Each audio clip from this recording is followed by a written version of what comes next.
Hello, everybody, and welcome to episode 8 of the Empowered Psychology podcast and part 3 of Julieta's Surviving Cardiac Arrest Story / Conquering Sudden Cardiac Arrest Story. Thank you, Queens, for being here with me today. In the previous 2 episodes, so in the first episode, Julieta and Patty told their story about what happened on May 3rd, 2020.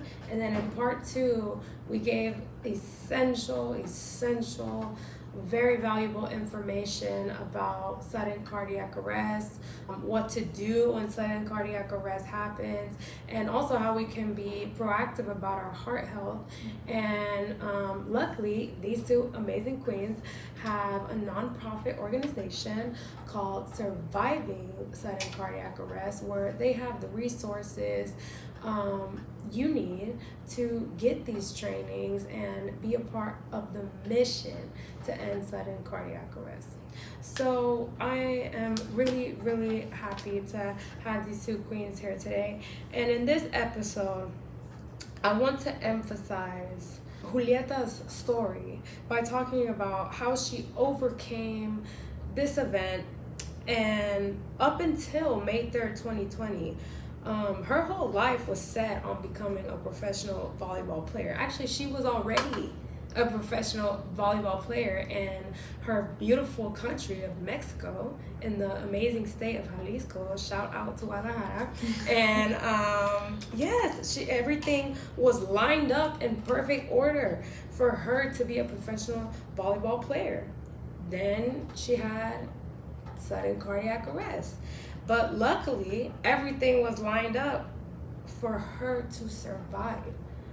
And she survived. She had to overcome adversity by having these new life changes and learning how to adapt to them and accepting these changes.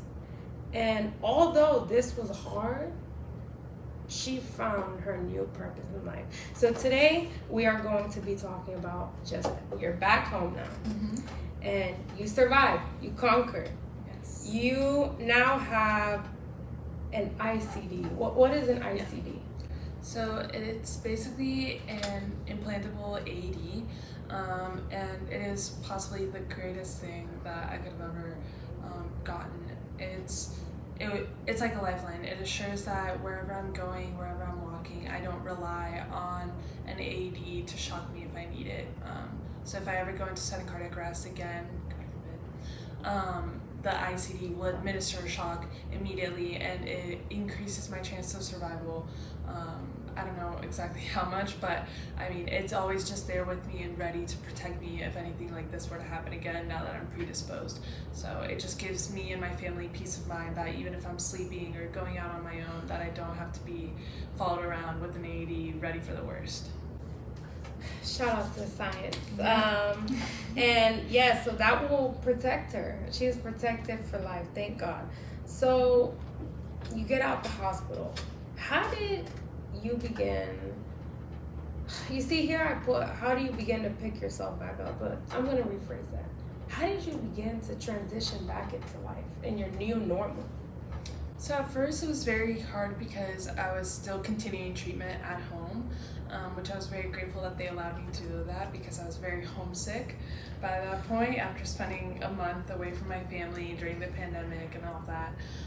So for the first couple of weeks I was still pretty weak and still needing a lot of assistance on daily things. But luckily, by being an athlete, I started to recover a little bit quicker. And I actually was very dead set on getting back into volleyball because in my mind, we were still going to continue with our season.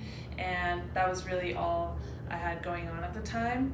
So I just felt like I was behind. So I started training and kind of pushing myself to run and do all these things before I got cleared, which I should not have done.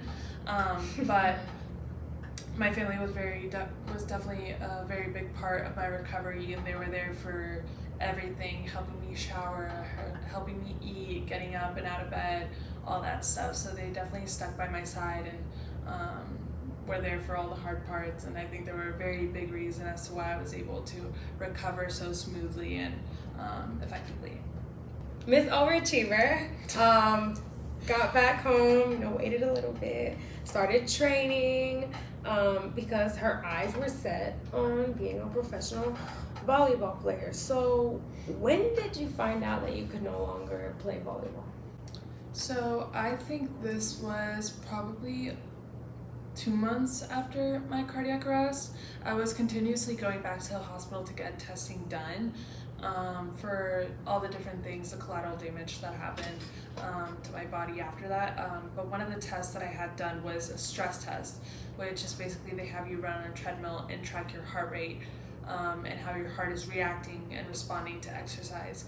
And after that test, they kind of determined that exercise at least high-paced volleyball type of exercise and cardio was just not something that my heart could handle anymore, and that it would put me at risk to suffering another sudden cardiac arrest. And of course, I think it was a unanimous decision that we just did not want to go through that again. So I think it was just kind of learning to let go and trying to find new things to focus all my energy on. And luckily I had Patty by my side this whole time, and she was always my training partner for volleyball, and now she was my partner for this new mission. So I feel like she was able to kind of help me heal from that in a new and productive way by finding Surviving SCA with me. So I was very, very grateful. Again, I am just so in awe about how you girls have just been there for each other. And I want to backtrack a little bit. Mm-hmm. When you got the results of this test and you got the news that you could no longer play volleyball, honestly, like, how did this make you feel? And how was it having to accept this? Because you had everything lined up to be a professional volleyball player, and now, like, from 1 second to the next, you're told this isn't gonna happen. Like, that's hard to go through. So how did this make you feel? I think I definitely did go through a little stage of depression, just because it was how I defined myself. I really had no outside hobbies or things that took up as much time and energy as volleyball did, and I had sourced all of my friends from volleyball, and I would travel all the time with my mom because of volleyball. So I felt like it just covered and bled through so many areas of my life that suddenly having that taken away so quickly, along with all the other changes that happened with my sudden cardiac arrest, just became very overwhelming. So I was very, very upset. It still makes me upset sometimes whenever I really think about it, but I think that's just, part of it, accepting the changes that come with it and kind of learning to look at the better side of things and being grateful that I get to spend more time with my sister and get to be there for all of her monumental moments in her life, and getting to live my own life after something like this, which a lot of people cannot say. So just kind of trying to make peace with that and not dwelling on what could have been or what I imagined myself to be, but more so what I can do now with my amazing family that has supported me all the way, and just finding new passions and repurposing all my time. So, yeah. Wow, y'all, a true conqueror. That's all I can really say. So, how did you begin to find your new purpose in life? So I think this goes back to while I was in the hospital, my brother and my sister created kind of like a journal to document everything so that all our friends and family could keep up with how I was doing, called Caring Bridge. And so through there, I think it got spread around, and a lot of organizations around the nation found it and were commenting and donating to our GoFundMe, and my dad would sit up and read them and respond back. So we got a lot of comments from people all over the nation that were already doing these types of movements, and that unfortunately a lot of their loved ones didn't survive, which is why they started in the first place. So now with my newfound free time and kind of sitting in bed, Patty and I started slowly just making a website at first just to guide some research and like lead people to links about what sudden cardiac arrest was, but then slowly that started evolving into CPR trainings and like linking those, and it snowballed into deciding that we definitely wanted to do the real thing and make a nonprofit organization, which is I think the best thing that Patty kind of helped me through. Because I think it just gave us so much purpose in a time where I feel like all our family really needed it, so we were able to again channel that energy and feel like we were adding to the movement to help have more survivors like myself. So I think Patty was definitely a very big part of that, which I mean I couldn't be more grateful to do something like this with her, especially because she was the reason that I survived, and now we get to kind of bring that back around full circle. I think it's also important that you mentioned how now you have a new passion and now you want to go and study a different career, and you have a whole different future ahead of you that I feel like you wouldn't have realized you wanted to do if it had been for volleyball. So yeah, so I mean with volleyball I was just planning to go into whatever university had the best volleyball program that interested me the most, but I truly had no concrete plans as far as my education went, since I was so centered around athletics, but now without kind of eliminating volleyball out of the equation, I was able to find my passion for cardiology and medicine, being around physicians so much and learning a lot from them, and even just learning about the heart through having to write articles for Surviving SCA. I just found it so fascinating. So now I think it just gives my life a lot of purpose, knowing that I'm striving towards a goal that is hopefully to help others and to reinforce what Surviving SCA's mission is. So yeah, I think it just led onto all the areas of my life and just overall helped me kind of see the path that I think I was meant to be on outside of volleyball. Looking back now, how did this experience make you who you are today / change your life for the better?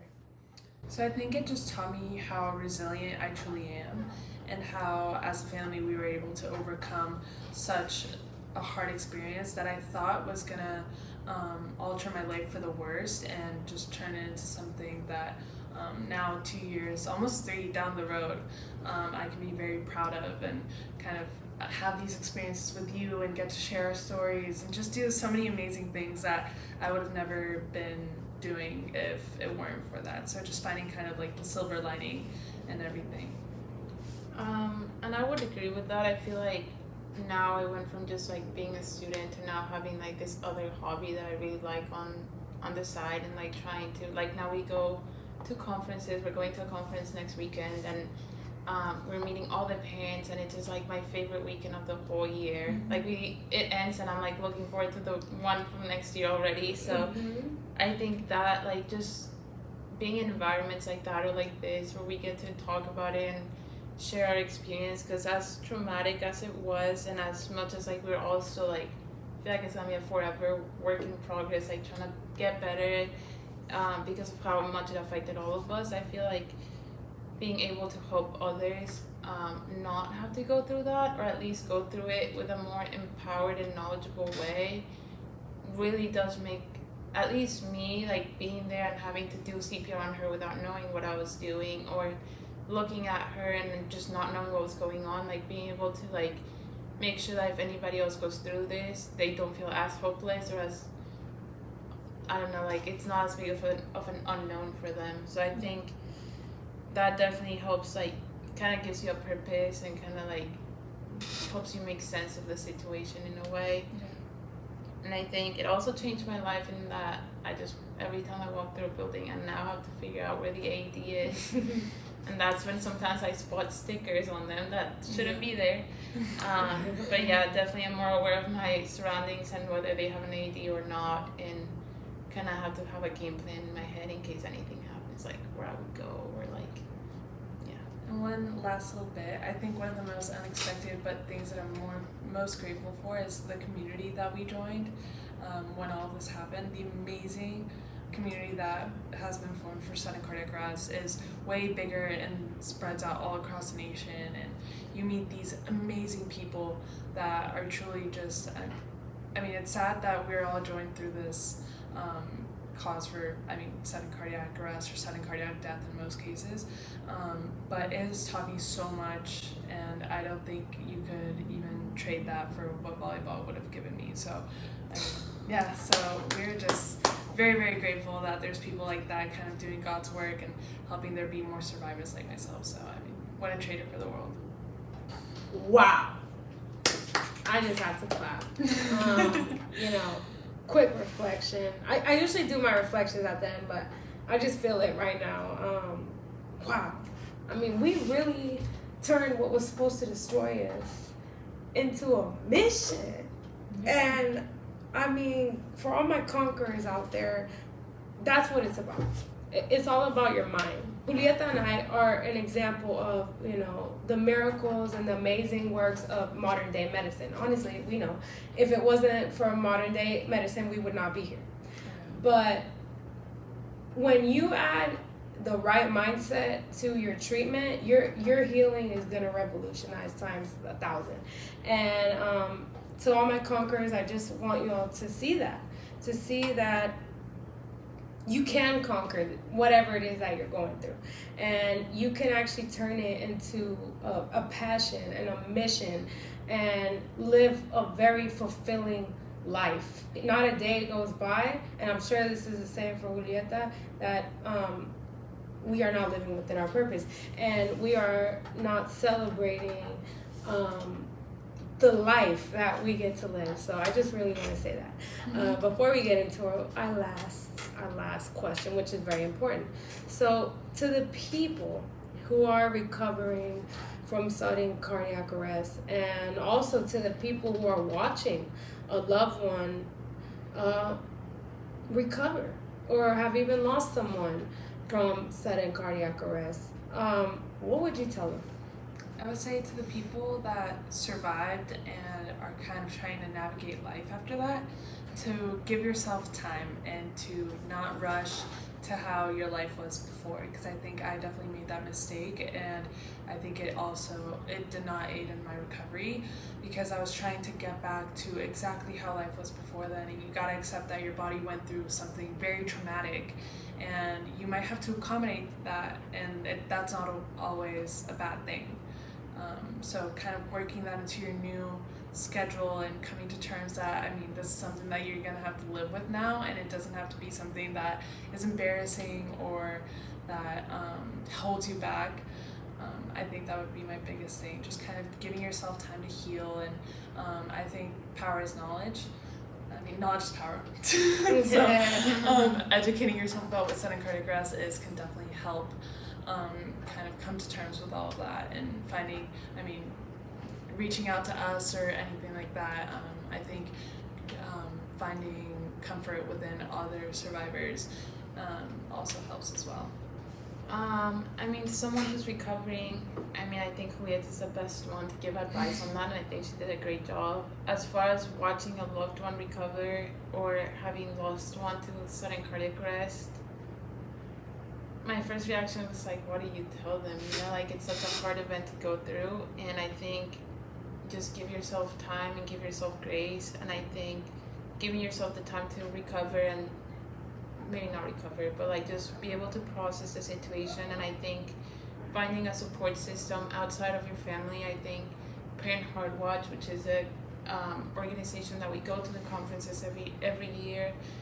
The name says it's Parent Heart Watch, and it's all these parents that came together because unfortunately their kids did pass away from a sudden cardiac arrest, and they are just trying to spread the word about getting heart screenings and things like that. But I think the beautiful thing is they meet every year, they support each other, we call them all the time, and just having a group of people that understands what you went through and what you're going through and everything, and can help be there for you. And in a way, they also did what we did and turned this into a passion, and a lot of them dropped everything they had going on in their lives and just dedicated the rest of their lives to just raising awareness. So I think just being around people like that can understand what you're going through more than just a friend can or something like that, I think it's super, super valuable.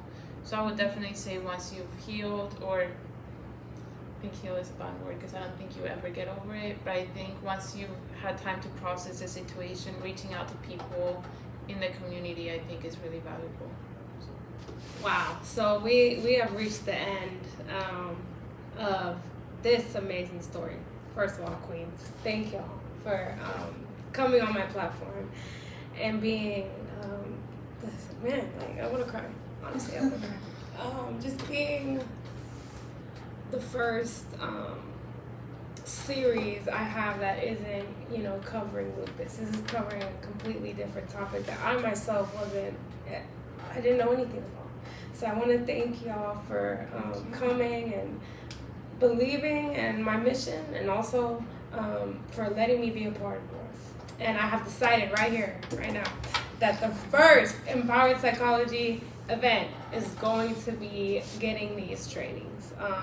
So CPR training, my AED training, getting my heart screenings. And so yes, I'm going to be coordinating this event. Stay tuned for that. And we're going to be celebrating Julieta's amazing life and her and her sister's amazing organization. And I hope that you guys are empowered by this story, and I hope that you guys start taking the steps to take care of yourself and also take care of others, because that's what I love about y'all's mission, is that it is centered around saving other people's lives. I am just honored to have told y'all stories, to have y'all here, and I'm glad that you're alive, and I'm glad that you have just an amazing sister who has created this amazing organization with you. So yes, guys, that is it for today. Thank you so much for tuning in. All my social media links will be linked down below, especially theirs, and their amazing website and nonprofit organization. Stay tuned for this amazing event that we're going to have, and I will see you guys in the next one. Bye!